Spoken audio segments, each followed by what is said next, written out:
لكي ندعو إلى الله لننشر الخير في الكون الذي حار. اب مشاعروں میں نعتیں نہیں سنائی جا رہی، خالی حالت حاضرہ چل رہا ہے. کیا مطلب؟ حالت حاضرہ پر بھی توجہ دلانا، قوم کو حوصلہ اور ہمت دینا ضروری. ایک شاعر صاحب ہے، بڑے مہنگے شاعر، میرے میں 2 لاکھ روپے لیتے ہیں. کرتے کیا ہے؟ نجیب کی ماں رو کر کے اپنی جیب بھر کے جاتے ہیں. یہ خوب بنا رکھا ہے قوم کو، پوری قوم کا استحصال کر رکھا. قوم بھی اتنی بیوقوف ہے، آنسو بہا رہی ہے، اس کو معلوم نہیں یہ آنسو بہا کر کے اپنی جیب گرم کر کے جا رہا ہے. حد ہوتی ہے. 2 لاکھ روپے کی. ابھی ایک علاقے میں ہوا، میری سرپرستی مشاعرہ کرانے چاہ رہے، فلاں کو بلا رہے ہیں. ہم نے فلاں کو بلا رہے تو میں نہیں آؤں. ارے وہ حضرت سارے نوجوان ہم نے، ٹھیک ہے آپ لوگ کیجئے، میں منع نہیں کر رہا، لیکن میں ایسے مشاعروں میں شرکت نہیں کرتا جس میں صرف تماشا ہو. کچھ کام قوم کو جذبات میں ابھارنا آگ کی طرح اور پھر ٹھنڈا کر دینا، یہ بہت بڑی حماقت ہے. قوم کو وہ حوصلہ دو جو حوصلہ باقی رہے.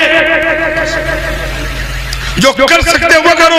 بال ٹھاکرے تیرے دانت توڑ دیں گے، مودی تیرا سر پھوڑ دیں گے، پھوڑ لو گے؟ مقرر پیسے کی برسات ہو رہی. کیا پاگل پن ہے؟ کیا پوری قوم پاگل ہو گئی ہے؟ یہ شاعری ہے؟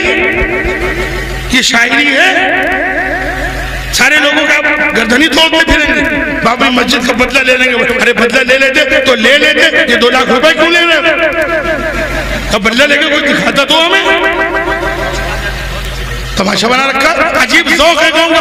اپنا ذوق درست کی. نعتیہ مشاعرہ ہے، اس لیے میں آ گیا ہوں. میں پوچھ کے آیا تھا کون کون شعرا آ رہا ہے.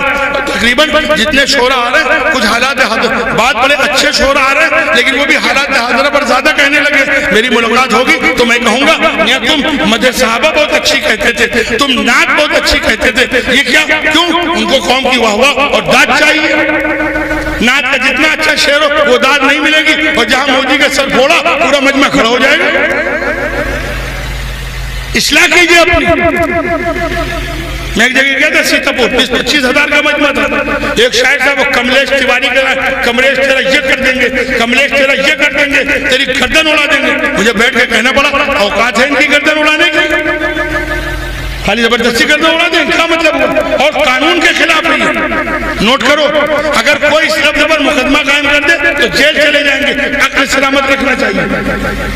اور اس لائن پر اگر کوئی کیس کر دے اور ان پر مقدمہ چلے جائے تو زندگی بھر قتل کی سازش میں چلے جائیں گے. قانون کے جو کہنا پھانسی پہ چڑھاؤ. کیوں پھانسی پہ چڑھاؤ؟ جب تمہارے ملک میں ایسے جرائم پر پھانسی کا قانون ہی نہیں ہے تو پھانسی کا مطالبہ کیا مطلب؟ مطالبہ کو کڑی سزا دو، جیل میں بند کر دو، راسوکا لگا دو، فلا فلا کر دو، جو قانون کے دائرے میں آپ مانگ سکتے ہو. پھانسی مانگ رہے ہو، جب پھانسی کا قانون ہی نہیں ہے تو اس کا مطالبہ کرنے کا کیا مطلب؟ یا تو جہالت کا ثبوت دے رہا ہے. میری بات سمجھ رہے ہیں؟ بہت ہمت کر کے میں نے بات کہی ہے کہ شعرا قوم کا استحصال کرتے ہیں. اور ابھی بڑا اجلاس کانپور میں پرسوں ہوا، بہت بڑا، 15-20 ہزار کا مجمع، اور ملک کے ٹاپ کیا کعبے دیوبند کے محتمم جمعیت علماء کے صدر صاحب آئے. تو جس علاقے میں یہ شاعر صاحب آگے 2 لاکھ روپے لے گئے، جان بوجھ کے میں نے وہ علاقے والے کہا کہ بھائی یہاں کے لیے آپ جیسے 10-20 بسیں چاہیے اور ہم کو 1 لاکھ روپے چاہیے.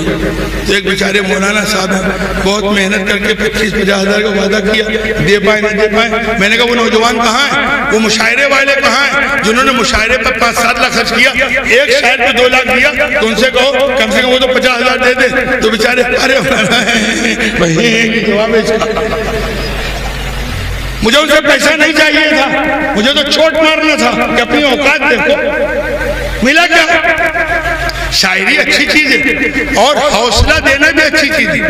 قوم کو حوصلے کی ضرورت ہے، قوم کو پس نہیں، لیکن حوصلہ وہ دو جو حوصلہ باقی رہے. خالی ایک دم جس طرح کاغذ اور لکڑی یا مٹی کے تیل ڈال کر کے ایک دم سے بھم بھم اٹھا، آنچ اٹھی اور بجھ گئی، ایسے حوصلے سے کیا کام؟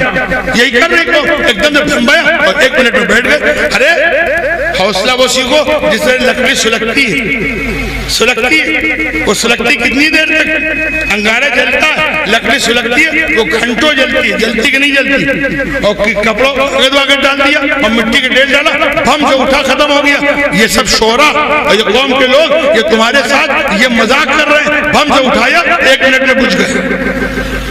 بہرحال میں اپنی بات میں ختم کرتا ہوں. شاعری نعتیہ مشاعرہ اچھی نعتیں آنی چاہیے. ہاں اس کے ساتھ نظم بھی آ جائے, اس کے ساتھ حالات حاضرہ بھی آ جائے.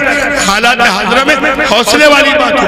حالات حاضرہ میں حالات کے ساتھ تم کو کیا کرنا. نبی کی سیرت پڑھو, صحابہ کی سیرت پڑھو, وہ کرنا جانتے تھے, بولنا نہیں جانتے تھے. اور آج ہم بولنا جانتے ہیں, کرنا نہیں جانتے. کانپور میں ایک صاحب تھے, یہ بہت پرانی بات ہے, 10-15 سال پرانی اور زیادہ. جب دیکھو مولویوں سے کہتے تھے مولانا جہاد کا حکم دیجیے. کہے کہو ہاں حالات ایسے ہو گئے بس جہاد. ایک عالم نے کہا تم کو منع کس نے کیا؟